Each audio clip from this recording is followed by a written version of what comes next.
Hello दोस्तों, आज आपका अपना YouTube चैनल तीर्था कोचिंग मैथ्स क्लासेस में स्वागत है। मैं आपको अध्याय 4 में समांतर स्टडी में सर्वांतर निकालना और प्रथम पद ज्ञात करना सिखाऊंगा। साथ ही साथ इसमें आपको मैं द्वितीय पद भी निकालना बता दूंगा। इसके पहले आपको मैं एक और बताया था इस चीज में सर्वांतर ज्ञात करने वाला, लेकिन वो थोड़ा डिफरेंट था। ये वाला जो क्वेश्चन है ये थोड़ा सा डिफरेंट है, हल्का से समझ लीजिए आप टाइप क्यों है। इसमें एक प्लस एक माइनस वाला है, इसको मैं बताऊंगा। तो दी गई समांतर श्रेणी में प्रथम पद और सर्वांतर लिखिए तो देखते रहिएगा, समझ आ जाएगा। 8 फिर -10 -20 धन 25 इसमें हम आपको प्रथम पद और द्वितीय पद साथ में मैं आपको सर्वांतर निकालना सिखा दूंगा। दिया गया श्रेणी इसको 10 यहाँ पर लिख दिए। लिखने के बाद इस समांतर श्रेणी में लिखना है, तो प्रथम पद को a1 से इंक्लूड करते हैं, तो a1 बराबर 8 यहाँ से लिखे हैं 8। द्वितीय पद -10 आ जाएगा, द्वितीय पद a2 बराबर हो जाएगा -10। फिर हमें निकालना है सर्वांतर, क्योंकि सर्वांतर बोला है यहाँ से, तो हम सर्वांतर यहाँ ज्ञात करेंगे। सर्वांतर को d से ज्ञात करते हैं, तो सर्वांतर d बराबर होता है द्वितीय पद माइनस प्रथम पद। मतलब ये जो श्रेणी है ना, इसमें द्वितीय पद से प्रथम पद को घटा देंगे। तो द्वितीय पद दिया गया है यहाँ से -10 और इसमें ऑलरेडी सूत्र में जो है माइनस लगा देंगे और प्रथम पद क्या है 8, इसको हम लिख देंगे। अब दो जब सेम साइन हो तो आपस में जुड़ जाते हैं, साइन वही लगता है, तो माइनस होता है। 10 में 8 जोड़ दो 18 हो जाएगा -18। अतः d बराबर हो जाएगा -18, जो कि ये सर्वांतर है। तो d का मान कितना होगा -18, मतलब सर्वांतर निकल जाएगा 18। तो अतः सर्वांतर का मान कितना होगा -18 होगा और प्रथम पद क्या होगा 8 होगा। ठीक है, थैंक यू।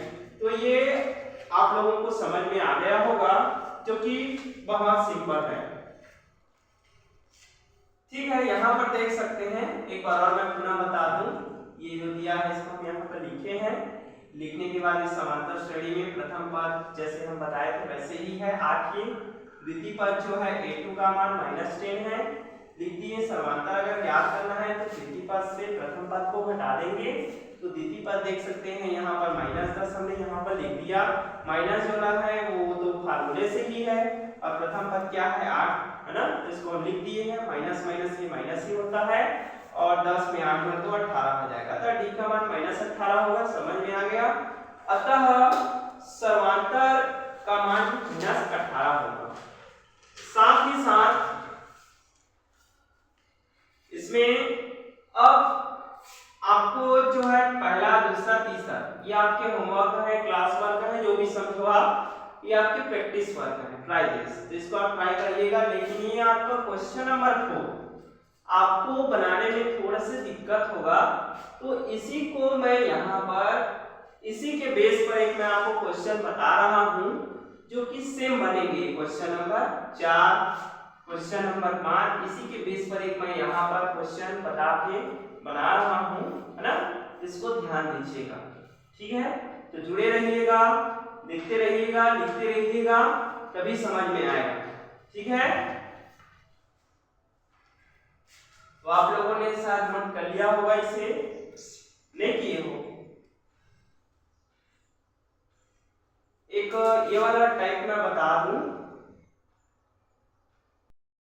तो मैं आपको क्वेश्चन नंबर 4 और 5 बता रहा था, ये इसी के बेस पर ये क्वेश्चन एक मैं और इसमें ऐड कर दिया हूँ। -8 -7 25 और 18 25 वाला है ना, वो भी ऐसे ही बनेगा। ठीक है, सेम टू सेम बनेगा। देखते रहिएगा, जुड़े रहिएगा, बिल्कुल बनाते रहिएगा। तो हमारा दिया गया जो श्रेणी है वह -6 -12 -18 -24 इसको हमने यहाँ पर पेस्ट कर दिया। समझो आ गया। आने के बाद इसमें हम फिर से हम प्रथम पद लिख सकते हैं। ध्यान दीजिएगा, यहाँ पर प्रथम पद हम क्या लिख सकते हैं -6 और द्वितीय पद क्या लिख सकते हैं -12। अब हमारा पक्षांतर तो हम पिछले क्लास में पढ़े थे, पक्षांतर वाला नियम है ना, ये जो है सर्वांतर वाला नियम समझो। तो सर्वांतर कहता है द्वितीय पद से प्रथम पद को घटाना। तो फार्मूले पर मान रखें, तो हमारा द्वितीय पद क्या है -12। अब देख सकते हैं इसमें फार्मूले पर क्या है, माइनस है, माइनस लगा दें। लेकिन अगर कोई साइन माइनस में है, माइनस वाला, तो उसको मैं बताया था कि उसको ब्रैकेट में लिखते हैं। देख सकते हैं प्रथम पद -6 है यहाँ से प्रथम पद। अब कुछ देर पहले मैं आपको बताया था कि माइनस और माइनस का गुणा करने पर क्या होता है, प्लस। ये 12 माइनस और ये वाला माइनस, माइनस माइनस का गुणा करने पर हो जाता है प्लस। अब गुणा क्यों किए, क्योंकि ब्रैकेट है और ब्रैकेट का मतलब होता है गुणा इनटू, ठीक है, माइनस माइनस प्लस और ये 6। और 1 प्लस 1 माइनस जब होता है ना तो संख्या घट जाता है, घट जाता है। तो -12 और धन 6, इनमें बड़ी जो निशान लगा है साइन, वो है माइनस का साइन। अब 12 में से 6 को घटा दें, प्लस 1 माइनस हमेशा करता है, बड़े का निशान लगता है, इसी नियम से हम इसको लिख सकते हैं माइनस। और 12 में से आप 6 को घटा दो यार, 6 बचेगा।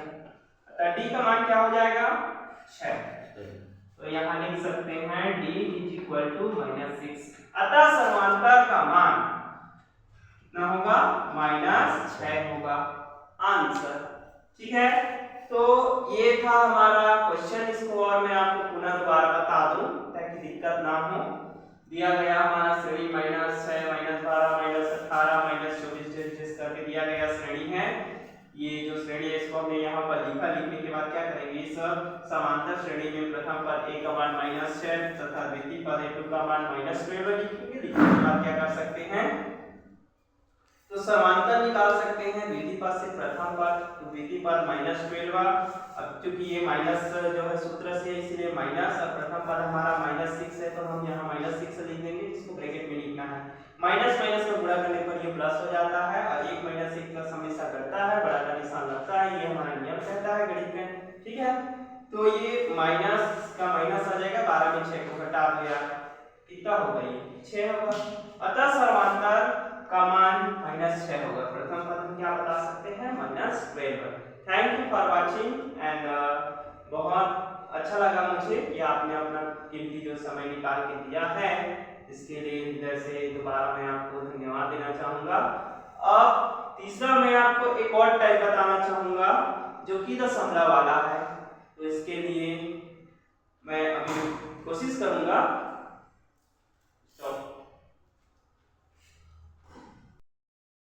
तो इसी समांतर श्रेणी में मैं आपको तीसरे टाइप का जो क्वेश्चन है उसको बताऊंगा। ये जो दशमलव वाला है जो कि बहुत सिंपल है, देखने पर तो लोगों को कॉपी आने लगता है, लेकिन ऐसा नहीं होगा। टेंशन मत लो, देखते रहो, सीख जाओगे। बहुत सिंपल है। 0.7, 0.6, 0.5 एंड 0.4, इसको हमें जो है हल करना है। तो बहुत सिंपल है, हल दिया गया श्रेणी जो है 0.7, 0.6 एंड 0.5, 0.4 है। फिर इस समांतर श्रेणी में लिख सकते हैं फिर से वही जो सिंपल रूल था, फंडामेंटल जो पहले करते थे वैसे ही इसमें प्रथम पद क्या हो सकता है, यही होगा 0.7 होगा ना, 0.7। उसके बाद द्वितीय पद क्या होगा, इसमें हम 0.6 ले सकते हैं। ठीक है, फिर मैं आपको यहां तक तो बता दिया। फिर अब इसमें हम समांतर ज्ञात करेंगे। d बराबर होता है द्वितीय पद माइनस प्रथम पद। इसको हम ये भी लिख सकते हैं a2 माइनस a1 करके भी लिख सकते हैं, कोई दिक्कत नहीं है ना। तो a2 का मान यहां लिख सकते हैं 0.6 माइनस 0.7, जो बड़ा है उसका साइन लगा दो यार, माइनस ले लो। तो माइनस कितना आ जाएगा, माइनस 0. देखिए इसको आप रफ कार्य कर सकते हैं 0.7 से रफ कार्य करके फिर आप लिखना तो और ज्यादा अच्छा रहेगा। 0.7 से 0.6 को आप हटा दीजिए। ठीक है, तो 7 में 6 जाएगा, कितना बचेगा, 1 दशमलव का दशमलव 0 का 0, जो बड़ा है उसका निशान लगा दो यार, इसमें माइनस है, माइनस लगा देना और यहाँ से जो उत्तर है उसको लिख दो 0.1। ठीक है, समझ में आ गया।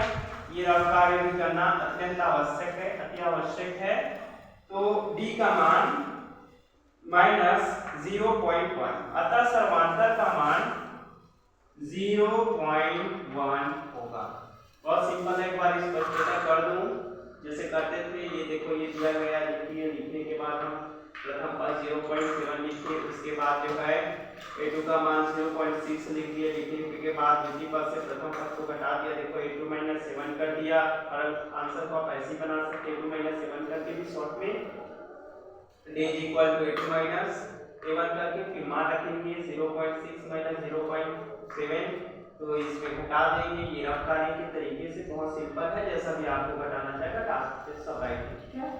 तो ये जो है -0.1 आया था, समांतर का मान 0.1 होगा। Stop, thank you.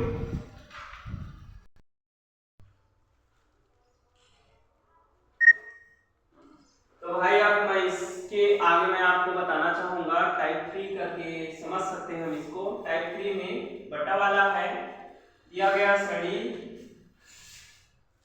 1/9, 8/9, 9/9, 10/9, इसमें हम प्रथम पद समांतर निकाल के बताएंगे, ठीक है। तो हल दिया गया श्रेणी है, हल दिया गया श्रेणी है 1/9, फिर 8/9, 9/9, 10/9।